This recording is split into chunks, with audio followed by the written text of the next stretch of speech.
birileri torpaqlarımızı yıkışar etmiştiler. Hele bu da az değilmiş ki torpaqlarımıza ad da koymuştular.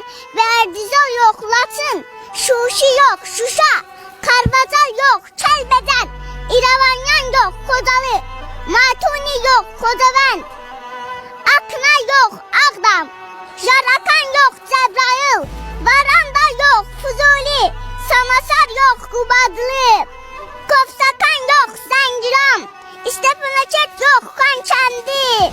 Topraklarımızın işğal altından alınmasına göre başta Cənab Prezidentimiz Ali Başkomandanımız İlham Əliyev olmakla Qarabağda tarix yazan əsgərlərimizə, zabitlərimizə, rəşadətli ordumuza, Qarabağ qazilərimizə təşəkkür edirəm.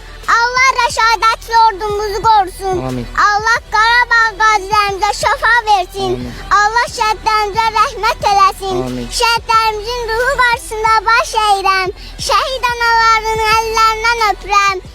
Qarşısında baş əyirəm. Şəhidlər ölməz, vətən bölünməz. Ən böyük